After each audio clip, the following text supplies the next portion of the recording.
In this video, I'm going to look at different policies being put in place and deciding which type of demand side policy they are, whether they're fiscal policy, which is to do with government spending and taxation, or whether they are to do with monetary policy, which is generally to do with changing the rate of interest, but can also be to do with changing the supply of money.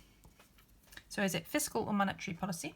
And then what impact will it have on aggregate demand? Will it increase it or decrease it? Because remember, demand side policies are all about looking at what happens to aggregate demand.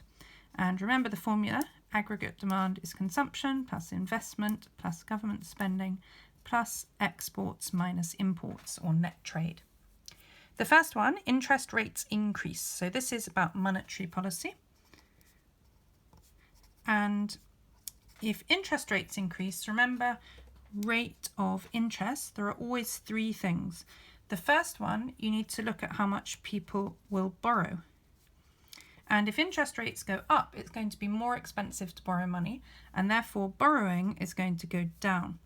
And if borrowing goes down, people borrow money to consume and firms borrow money to invest. So if this happens, consumption will go down, investment will go down. Also, if interest rates increase, saving will go up. People have more of an incentive to save because they're going to earn more interest on their savings. And if they're saving more, that means they're consuming less. And firms, if they're saving more of their profits, they will be investing less. The last thing, rate of interest, borrowing, saving, last one is existing loans. If a person or a firm has an existing loan which has a variable rate of interest on it, if the base rate of interest goes up, that will mean that the amount of interest that they have to pay every month on their loan will go up. And if they have to spend more of their money every month paying off loans, that means they've got less money to spend on consumption, and firms have less money to spend on investment. So again, it has the same result.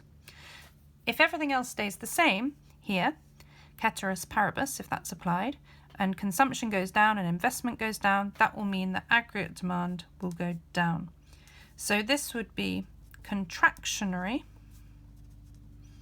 monetary policy. So it's monetary policy being put in place which causes the economy to get smaller, in inverted commas. Aggregate demand goes down.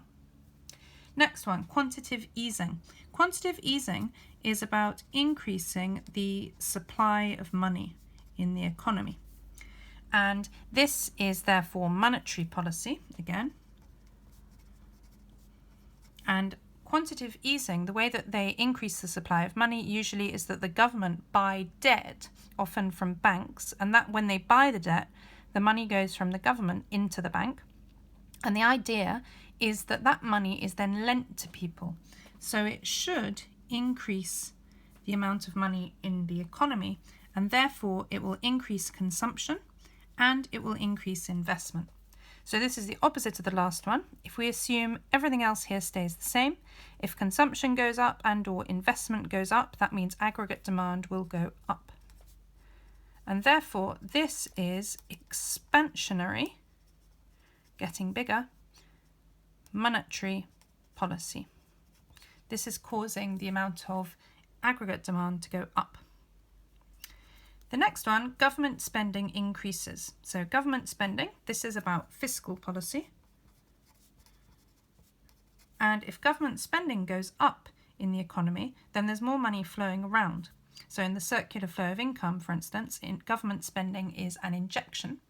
And you'll have more money in the economy, and we can see up here from the formula that ceteris paribus, if government spending goes up, then aggregate demand will go up. And this is therefore expansionary, but now fiscal policy. The next one, taxation increases. This means the percentage of tax, or the amount of taxes that have to be paid, goes up. This is going to affect consumers, and it will also affect businesses. So both of them are going to have to pay more tax.